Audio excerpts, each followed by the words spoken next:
नमस्कार। स्टार्ट करते हैं अपने एक नए टॉपिक के साथ, जिसमें आज हम डिस्कस करेंगे जो हरियाणा पुलिस का जो एग्ज़ाम आने वाला है उसमें आपसे जो आईपीसी और सीआरपीसी से रिलेटेड एमसीक्यू पूछे जाएंगे। तो आईपीसी आपको पता है इंडियन पिनल कोड, और सीआरपीसी क्रिमिनल प्रोसीजर कोड। तो इनसे रिलेटेड एमसीक्यू आज हम डिस्कस करने वाले हैं। तो जो पहला एमसीक्यू है इसमें आपसे पूछ रहा है एफआईआर। एफआईआर आपने काफ़ी बार वर्ड सुना होगा, तो लेकिन इसकी फुल फॉर्म क्या होती है? तो आप बता सकते हैं ए, बी, सी या डी। तो इसका जो आंसर आएगा आपका आएगा फर्स्ट इन्फॉर्मेशन रिपोर्ट।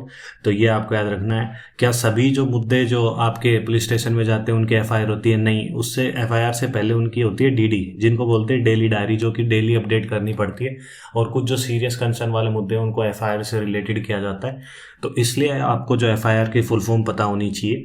ठीक है, सेकंड एमसीक्यू इसमें आपसे पूछ रहा है अभी जो सेकंड से सिक्स तक जो एमसीक्यू चलेंगे वो सीआरपीसी के चलेंगे सेक्शन, और सिक्स से आगे जो चलेंगे वो आईपीसी सेक्शन हम देखेंगे। आपको पता है कि जो सीआरपीसी आईपीसी जो लिखी थी, किसने लिखी थी? जो थॉमस मैकले ने लिखी थी 1834 में। और अभी करंट में जो सीआरपीसी में टोटल सेक्शन है इंडिया में वो कितने हैं? 484।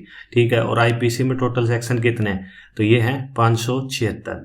और टोटल हमारे कॉन्स्टिट्यूशन में आर्टिकल कितने हैं? वो है 395। तो ये जो फैक्चुअल क्वेश्चन है ये भी आपसे पूछे जाते हैं काफ़ी बार। तो सीआरपीसी 484, आईपीसी 576, ये आपको याद रखना है। तो सेकंड एमसीक्यू में आपसे पूछ रहा है कि जो सीआरपीसी का कौन सा सेक्शन बिलोंग करेगा अरेस्ट ऑफ ए पर्सन से?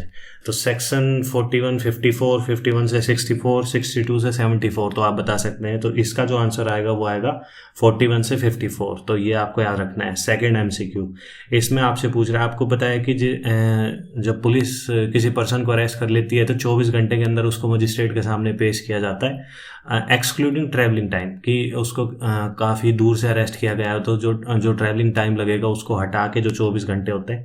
तो इसमें आपसे पूछ रहा है कि person arrested to be taken before magistrate in charge of police station. तो उस पर ये सीआरपीसी का कौन सा सेक्शन जो अप्लीकेबल है? तो आप बता सकते हैं। तो इसका जो आंसर आएगा वो आएगा सेक्शन 56। और सेक्शन जो 57 है वो क्या बताता है?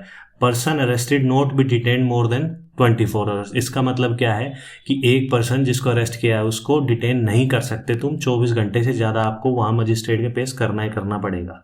ठीक है, तो ये आपको याद रखना है। ठीक है, और 59 क्या बोलता है सेक्शन? कि जिस पर्सन को आपने अरेस्ट किया है उसको डिस्चार्ज से रिलेटेड जो सेक्शन है वो 59 से बिलोंग करता है। ठीक है, फोर्थ एमसीक्यू आपको पता है कि क्रिमिनल के अगेंस्ट सम्मन जारी हो जाता है। काफ़ी बार आपने ये जो काफ़ी लोकल में सुना होगा कि सम्मन हो गया किसी पर्सन के लिए, और किसी का अरेस्ट वारंट निकल गया या कोई भगोड़ा घोषित हो गया। तो इससे रिलेटेड जो सीआरपीसी के सेक्शन है इसमें आपसे पूछ रहा है सम्मन से रिलेटेड कौन सा सेक्शन है?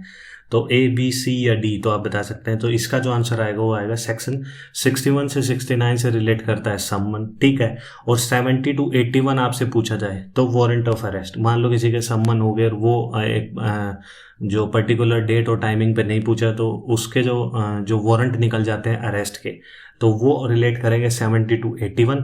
और सेक्शन 82 जो आपका आएगा वो जो बताता है कि एक पर्सन जो कि भगोड़ा घोषित हो गया है क्राइम करके, तो वो सेक्शन 82 आपसे जो क्रिमिनल प्रोसीजर कोड का ये उस पर एप्लीकेबल है।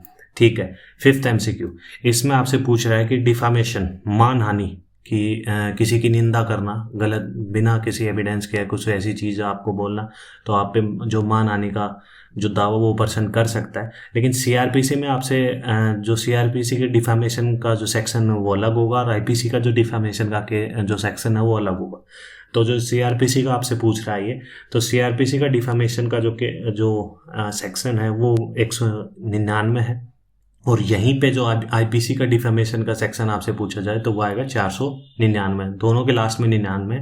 तो मानहानि के केस से रिलेटेड जो आईपीसी और सीआरपीसी सेक्शन 199, 499 दोनों आपको याद रखने हैं। सिक्स्थ एमसीक्यू इसमें आपसे पूछ रहा है, आपको पता है कि जो ऑफेंस होते हैं, क्राइम होते हैं, वो दो टाइप के होते हैं, बेलेबल और नॉन बेलेबल। कि मतलब कोई कमिट कर देते हैं आप क्राइम, तो उसमें पहले डिफाइन होता है कि ये इसमें आपको बेल मिलेगी और इसमें बिल्कुल बेल नहीं मिलेगी। तो कुछ ऐसे केसेस होते हैं जिसमें ऑफेंस नॉन बेलेबल होता है, लेकिन उसमें भी जो बेल मिलने के चांसेस होते हैं। तो उसमें सीआरपीसी का कौन सा सेक्शन जो इम्प्लीमेंट होता है तो वो आप बता सकते हैं।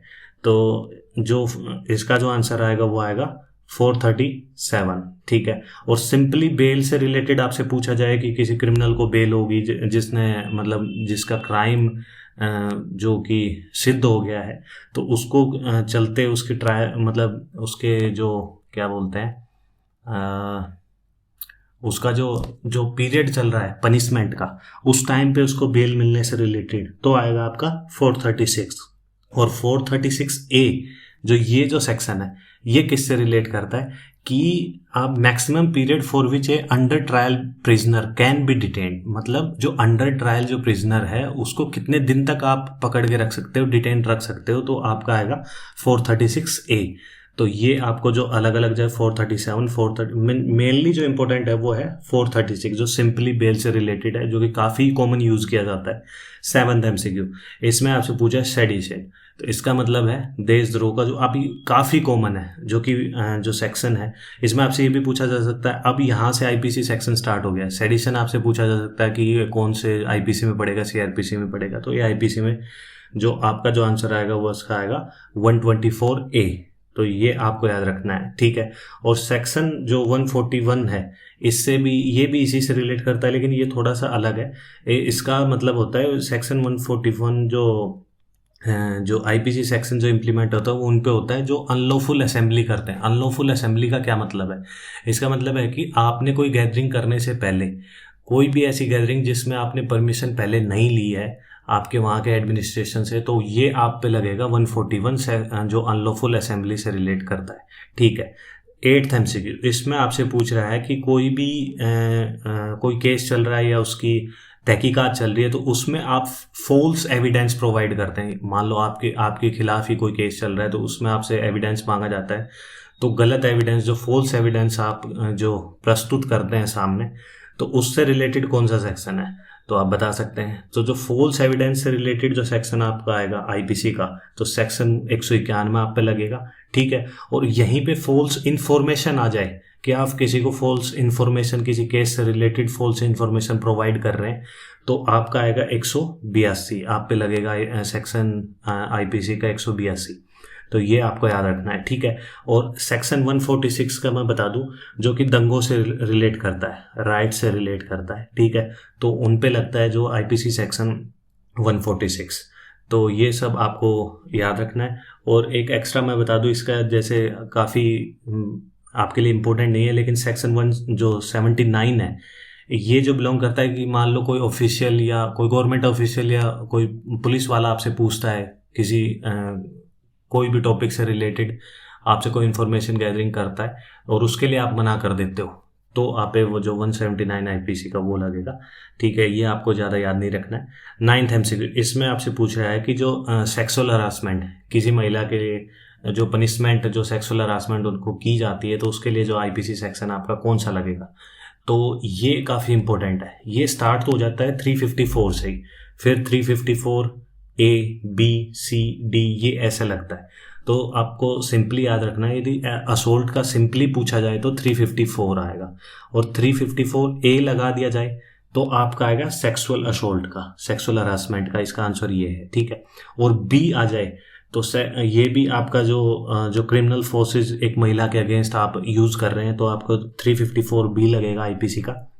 और 354C ये काफ़ी इंपॉर्टेंट है। किसी महिला या पुरुष के लिए उसकी परमिशन लिए बिना आप उसकी फिल्मिंग करते हो या उसका फोटो उतारते हो या उसकी वीडियो बनाते हो, तो आप पे आईपीसी सेक्शन 354C लगेगा, ठीक है। और डी का मतलब है कि काफ़ी बार आपने सुना होगा कि सिंपली देख लेने से, किसी महिला को देख लेने से आप पे जो स्टॉकिंग का केस लग सकता है, तो वो डिपेंड करता है, ये काफ़ी कंट्रोवर्शियल है।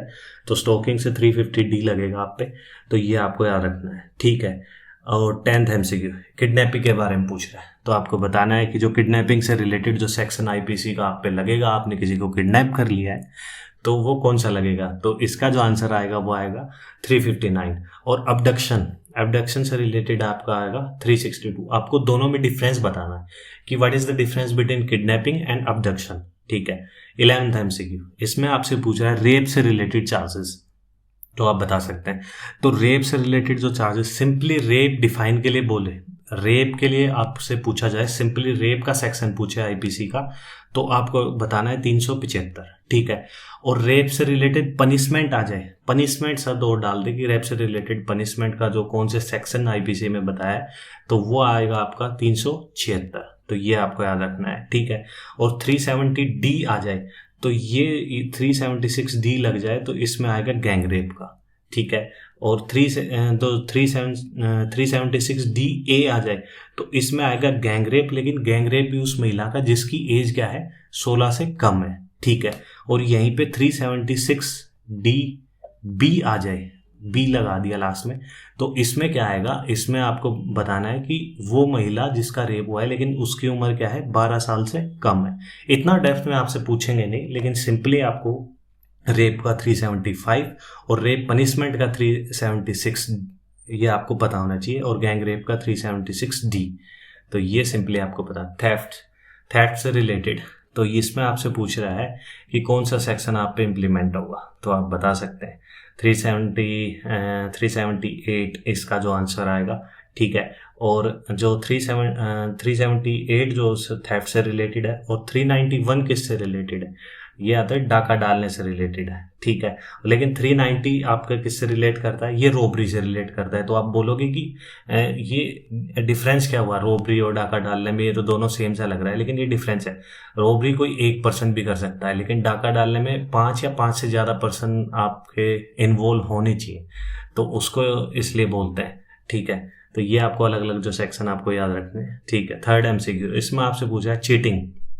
आपको चीटिंग देखते ही सीधा 420 पे नहीं जाना है कि आप काफ़ी बार कॉमन में बोलते थे 420 है, तो उसमें 420 पे नहीं जाना है। यदि सिंपली चीटिंग का है तो आपको 415 पे जाना है, सेक्शन आईपीसी उस पे लगेगा, तो 415। और चीटिंग एंड डिसऑनेस्टी आ जाए, चीटिंग प्लस डिसऑनेस्टी, तो आपको जाना है 420 पे। तो ये आपको याद रखना है, ठीक है। तो आगे चलते हैं।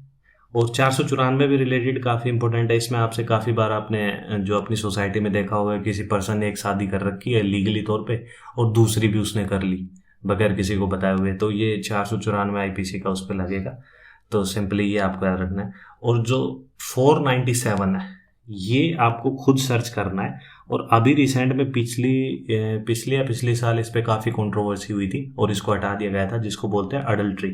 तो अडल्ट्री मीनिंग का मतलब आपको सर्च करके आपको पढ़ना है कि इसका मतलब क्या होता है अडल्ट्री मीनिंग का, ठीक है। फोर्थ MCQ, इसमें आपसे पूछ रहा है कि कोई हस्बैंड है, हस्बैंड के रिलेटिव है, किसी महिला के अगेंस्ट क्रुएलिटी करते हैं, उसका दमन करते हैं, तो उसमें कौन सा सेक्शन उन पे लग सकता है जो आईपीसी सेक्शन का है, तो आप बता सकते हैं। तो A आएगा, B आ सकता है, C आएगा या D आएगा।